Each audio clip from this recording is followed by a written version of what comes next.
For today's review, we are looking at the Jakks-Pacific Supersonic figure from the Sonic 3 movie. And before I talk about the figure, let's take a quick look at the packaging that he comes in. And of course, it is the standard packaging style. I did remove the plastic container so I can keep the card back.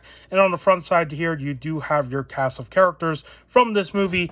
On the back side, you do have an image of the figure in some sort of pose. And up top, there is a read-up. It reads, Supersonic is the ultimate form for Sonic. In this state, his power is unmatched. Or is it? And on the bottom, it does say 22 points of articulation for this action figure. And you do have the collect them all, where you can see all the other figures in this lineup. I don't have the base forms of Sonic and Shadow yet. I do need to get these two figures in the future. I have not seen Knuckles. This guy seems to be very hard to find. Every location I've been to, Target, Walmart, GameStop, I've seen at least Sonic and Shadow more often than I have for Knuckles. And the recent figure that I did pick up, of course, was Super Shadow from GameStop. And I want to say, I got really lucky finding both of the super forms. They were both found 1 month apart from each other, and there was always just one copy of the figure left. Never like 2 or 3. You know, I saw like there were like 3 Sonics, like the regular one, and then there's like 1 Supersonic. So that's pretty much why these two figures in particular, I would say I got really lucky with my toy hunt for the forms, because I don't see them often. And I don't know if they're selling out like crazy or what, but you know, it makes sense. It is their super forms. So, yeah, that's the packaging for that thing. I did bring the figure back in. And now let's talk about the action figure. So, do correct me in the comments below, but from what I can understand, this is like a individual release of the figure, because prior to this, you can only get the Super Shadow and Supersonic from what I can remember from that 2-pack. Now, in that 2-pack, both of these figures had the light-up gimmick, where if you press a button on their chest, there's like a glowy part on the top of their head. And I have never seen the 2-pack until recently, where I started to see like more stock of those 2-packs. And I was very tempted to buy the 2-pack because, you know, they were there, right? And I've heard that those 2-packs were selling out like crazy before the movie came out, but it seems like they're more accessible now.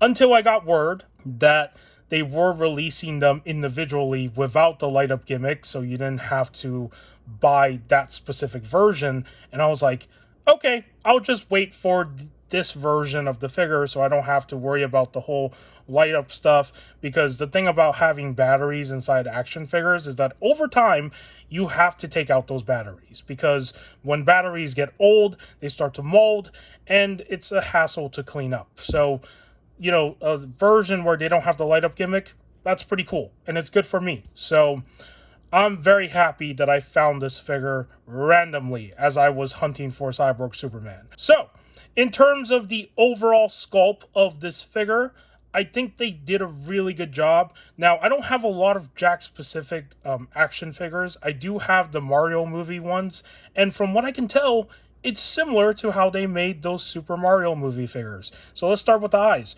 As you can see, they used that same sort of sculpting method with the eyes, where they added this like clear lens to give the eyes this sort of dimensional feel, which I like when they do that, because, you know, sometimes when you just leave it flat painted without this sort of like, you know, whatever this plastic thing is to give it that dimension, it just looks pretty boring and flat, right? So in this case, I like that for these movie figures, they actually do something like this.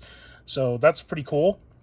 And when it comes to the texturing of all the fur that is present on the design of Sonic in live action, I think this is pretty good.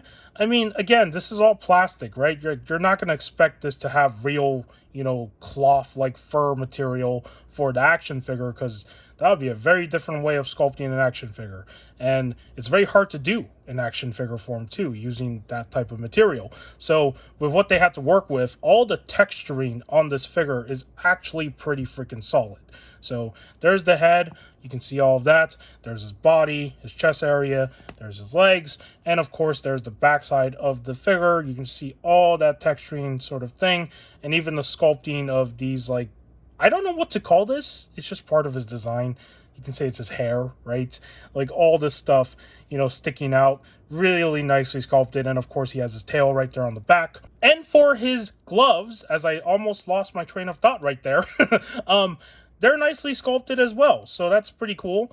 And his hands, they do have articulation right there, so his fingers can open up, right? So you can see he can do that. It does look kind of weird though with the joint here, so it doesn't look right.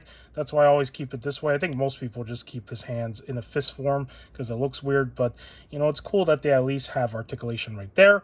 And then down here, he does have his shoes. Pretty cool looking shoes. I do like that. It's just in the red and white color. There is texturing on the bottom of his shoes as well. So, yeah, pretty cool. And speaking of shoes, they are doing some sort of like collab with, I think, Puma with shoes right now. Like a Sonic X Puma collaboration, I think, if I remember correctly. So, but the shoes don't look like the ones they're wearing, which is quite unfortunate. But there's that whole thing. And that's pretty much all the aesthetics for this figure. There's not a whole lot to talk about. I think the overall, design of the figure is pretty freaking spot on to what he looks like in the movie. The colors, the yellows, it works. Of course, it's not going to look one-to-one like his design in the movie, but if you don't mind the sort of glossy paint, because that's one thing that you have to be aware of, is that it is a very glossy looking figure with the way that things are painted on here, then this is a pretty solid figure that you should probably pick up if you do need the supersonic form, right? So there's that. And now let's talk about the articulation. So articulation for this guy is interesting. So his head sculpt, he can, look up. He does have like a neck joint right there. He can look down, not exactly the best because, the bottom of his like chin area is running into the top part of his torso. He does have rotation with his head sculpt. So the articulation is, pretty simplistic. He does have a little bit of the tilting as well. So when it comes to articulation for the head sculpt, it's okay. For the arms, he does have the ability to spread out that much. He does have a butterfly joint, but it's like really freaking loose. And it doesn't really act like a butterfly joint. It's just there to cover in the gaps. He does have bicep swivel up there. He also has articulation in the elbows. As you can see, they do articulate and they do rotate as well. So that's pretty cool. He does have articulation with his fingers, as I shown earlier, and of course rotation right here. And there is a joint right there. As you can see, it does move. So there is that. For his torso, he does have a rotation right here. Not the best. It doesn't rotate like completely freely. There's no leaning or ab crunch or any of that stuff. It doesn't really work. For his legs, he can, spread out, this much, so he can do a full split. He does have die cuts right there, so they do rotate. He does have a single jointed leg. There is rotation with this joint down here as well, a little bit of it. He does have articulation with the feet and swivel, and that's pretty much all the articulation for this supersonic figure. I would say it's okay. It's not the worst, it's not the best, but it can definitely get the job done, and I'm trying to fix the figure right now. I do apologize. There he is again. But yeah, that's pretty much all the articulation of this figure. And now it's time we do some comparisons with some other figures. Here he is next to the SH Figure Arts Ichigo Kurosaki dual blade form. Definitely taller than Supersonic, right? This is probably the tallest SHF I have at the moment in my collection. So there's that comparison. Here he is next to a DC Multiverse figure that I have handy right now at the moment. And we already seen this guy before. Mr. Doomsday. As you can see, he doesn't even fit in frame. So there he is next to a Megafig. Pretty cool. Here he is next to the other character in the movie. We got Super Shadow. And there are the two of them together. And we will be talking about this guy next. And that's pretty much all the comparisons for today's review.